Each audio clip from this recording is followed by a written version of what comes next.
We have entered the month of Av, in case you haven't noticed. And in the Jewish calendar year, we have these waves, galgalim, of sacred time that takes us places. And Jewish tradition teaches that when the month of Adar comes in the calendar, that's the month when we celebrate Purim. It's a time of great joy. So it says, when Adar shows up, we feel a lot of joy. But when Av shows up, we feel a lot of sorrow and sadness. And Cantor Eddie, you mentioned that next week is actually Tu B'Av, and then before that, we actually have Tisha B'Av. And it's this turning point when we are supposed to be comforted in the Jewish calendar. And we're actually supposed to have more joy from that period forward, because for the 3 weeks before Tisha B'Av, the 9th of Av, it's a time of great sorrow because it leads up to this day where we put all of the bad days in one day on Tisha B'Av, on the 9th of Av. Who remembers that book by Judith Viorst? It was called Alexander and the Terrible, Horrible, No Good, Very Bad Day. Do you remember that? That's Tisha B'Av for the Jews.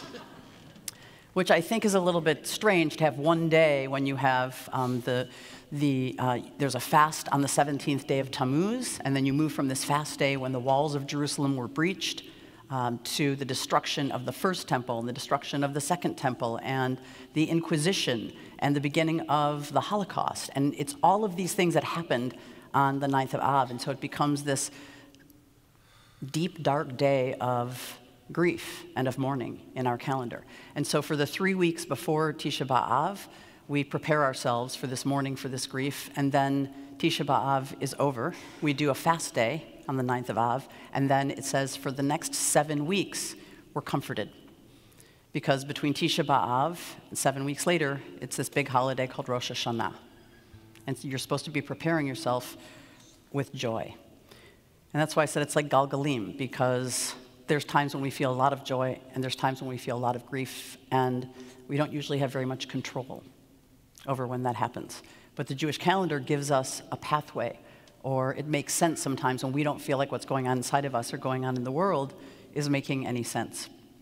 So for these period of days, we remember things that make us sad until we get to Tisha B'Av, the fast day. And then for 7 weeks, we read Haftorot, these very special readings of comfort.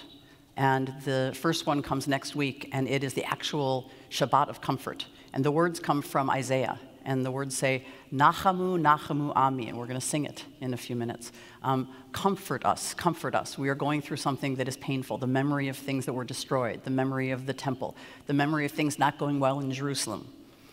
And the reason I always struggled with Tisha B'Av is because I feel like there's a lot of stuff to grieve about for the entire year. Why put it all on one day? But it gives us a centerpiece in a way for mourning and for grief, then to move forward into comfort. So I want to just ask you to turn to somebody right now and share one moment you've had of comfort or joy recently. Just one moment of comfort or joy. Just turn to somebody and tell them a moment you've had of comfort or joy.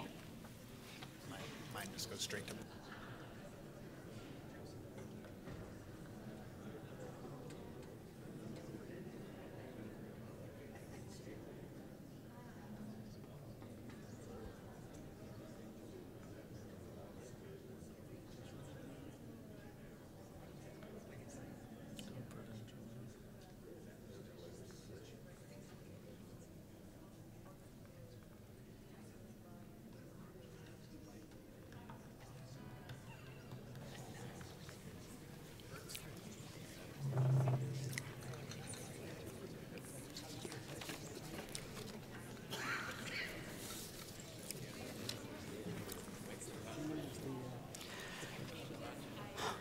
Okay, we're going to let you talk a lot more about joy and awe and simcha and comfort at the Oneg. But I love the fact that in our calendar, we have 3 weeks of the suffering, of the grief, of the mourning, and then we have 7 weeks of comfort and joy and of nachamu. And one of the things that, as a clergy, we were asked to do this year was to write a piece about what gets us prepared for Rosh Hashanah, for the next 7 weeks. And we all know that Rosh Hashanah is tomorrow, because we're actually getting prepared here in the synagogue for Rosh Hashanah and Yom Kippur and Sukkot and Simchat Torah, even though for the rest of the world, it's almost 2 months away. it feels for us like it's really imminent. And I like that feeling because I think you should also feel like it's imminent, that Rosh Hashanah should be something that you are prepared for. And so I wanted to share before the end of this just the 4 things that I do to prepare for Rosh Hashanah and for Yom Kippur.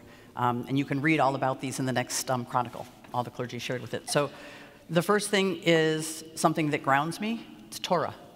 I study Torah. You think, well, that would, be something I would assume you do all the time, but even more intensely during the month of Av and then Elul, as we prepare for Rosh Hashanah, to really let the Torah be a grounding. The second thing I do is I prepare for our meditation in the Redwoods, which is right down the hill in the Presidio, which we only do on Yom Kippur, but I go there each week, and I do a meditation there. We're actually going to do one in September. I think it's the 13th, September 13th. We're going to ask everybody to come and do a meditation in the Redwoods before the 6 o'clock service. I also swim in the bay with a wetsuit because for the past 10 years, the congregation has participated in the Alcatraz Swim for Sight. And this year, it is 2 days after Rosh Hashanah. And so some of our rabbis and cantors and a big team from Emmanuel are going to help raise funds. We've raised over $1 million in the last 10 years to help the organization. Used to be called So That Man Can See, but now it's called So That People Can See. We've gotten up with the times. So I get into the bay and I swim to prepare myself. And then last but not least is Lishmoa Kol Shofar, that when these days begin, I go and get my shofar and I start blowing the shofar, not just to practice for the congregation, but this idea of wake up. There's something we've been sleepy about, something where maybe we've been in grief or we're anticipating grief or there's some sadness, to wake ourselves up, to embrace what little joy there might be and prepare our souls for the coming year. So those are my 4 things that I do, and I want you to really think about not calling us the night before Rosh Hashanah and saying, I forgot it was Rosh Hashanah, can I get tickets? But to actually think about how we and our families and our children can get prepared for the awesome days. So we'll sing this.